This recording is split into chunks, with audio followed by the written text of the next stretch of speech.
আসসালামু আলাইকুম guys, welcome to my channel. আশা করি আপনারা সবাই ভালো আছেন, সুস্থ আছেন। আজকে আমি আপনাদের সাথে শেয়ার করব বাসায় কীভাবে খুব সহজেই চিকেন হানি মিক্স তৈরি করা যায়। আশা করি আপনাদের ভালো লাগবে আজকের ভিডিও। তাহলে চলুন শুরু করা যাক।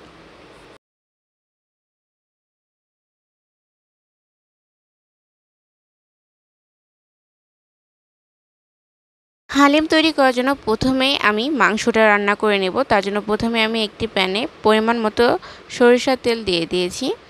দিয়ে দেব গরম মশলা। এখানে আমি পরিমাণ মতো দারচিনি, এলাচ ও তেজপাতা নিয়ে নিয়েছি। 30 সেকেন্ড থেকে 1 মিনিটের মতো ভেজে নেব।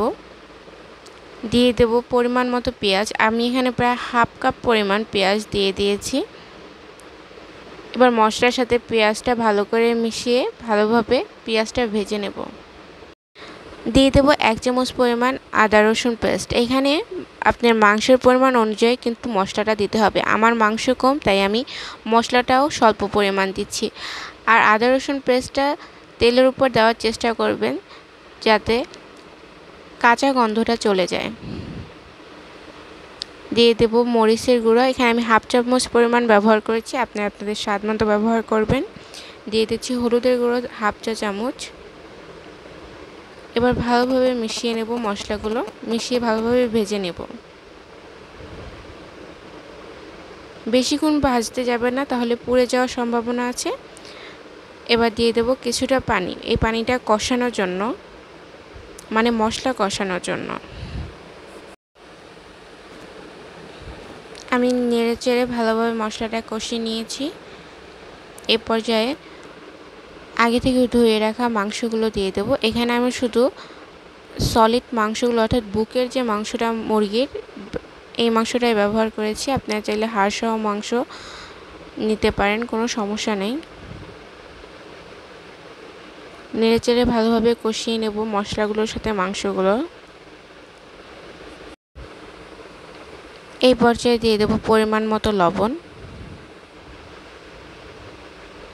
লবণ দিয়ে মাংসের সাথে ভালোভাবে মিশিয়ে আবার ভালোভাবে কিছুক্ষণ কষিয়ে নেব। মনে রাখবেন, মাংসটা যতটা ভালো কষানো হবে টেস্ট কিন্তু তত ভালো আসবে।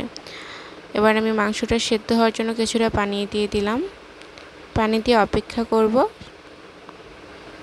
মাশাআল্লাহ, আমার মাংস হয়ে গিয়েছে। এবার হালিম রান্নার প্রসেসে চলে যাব। হালিম রান্নার প্রসেসে প্রথমেই আমি একটি প্যানে পরিমাণ মতো সয়াবিন তেল দিয়ে গরম করে নিয়েছি। এই পর্যায়ে দিয়ে দেব পেঁয়াজ। এখানে আমি কুচি করা পেঁয়াজ প্রায় হাফ কাপের মতো ব্যবহার করেছি।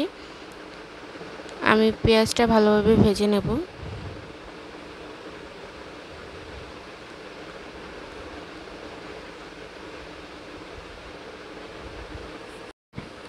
আমার পেঁয়াজটা ভাজা হয়ে গিয়েছে। এই পর্যায়ে আমি হালিম দিয়ে দেব। এখানে আমি একটি প্যাকেটের একটি হালিম প্রায় আধা লিটার গরম পানির ভিতরে প্রায় 40 মিনিটের ভিতর ভিজিয়ে রেখেছিলাম। পুরো হালিমটা আমি এর ভিতর দিয়ে দিয়েছি। এবার আমি নেড়ে চেড়ে দেব। হালিমের সবচাইতে প্রধান কাজ হলো হালিমটা অনবরত নাড়তে থাকতে হবে, নয় কিন্তু নিচে লেগে যাওয়ার সম্ভাবনা থাকে। আমি মশলাটা দিয়ে দেব। আমার একটা প্যাকেটের জন্য পুরো একটা মশলাই ব্যবহার করব। এবার মশলার সাথে হালিমটা ভালোভাবে মিশিয়ে নেব। হালিমটা ভালোভাবে যেন রান্না হয়ে যাওয়ার জন্য আমি প্রায় 7 থেকে 8 মিনিট মিডিয়াম হিটে এটা অনবরত নাড়তে থাকব এবং বলক আসা পর্যন্ত অপেক্ষা করব।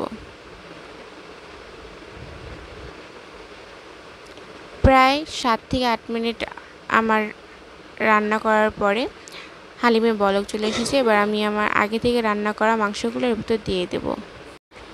এবার মাংস হালিমটা বেশ ভালো করে নেড়ে চেড়ে মিশিয়ে নিতে হবে। মিশিয়ে নিয়ে আমি প্রায় আরও 10 থেকে 15 মিনিট রান্না করব, তাহলেই হয়ে যাবে আমার খুব সহজে এবং অল্প সময়ে তৈরি করা চিকেন হালিম রেসিপি। দেখুন 10 মিনিট পরে আমার রান্না হয়ে গিয়েছে। এবার সার্ভ করব। মাশাআল্লাহ, দেখুন আমার হালিমটা কত ভালো হয়েছে এবং কত অল্প সময় হয়েছে এবং খুব সহজে। বেশি উপকরণেরও দরকার নেই, কোনো ঝামেলাও দরকার নেই। বাসায় তৈরি করে ফেলুন খুব সহজে চিকেন হালিম রেসিপি। তাহলে আজকের মতো আল্লাহ হাফেজ, দেখা হবে আগামী পর্বে।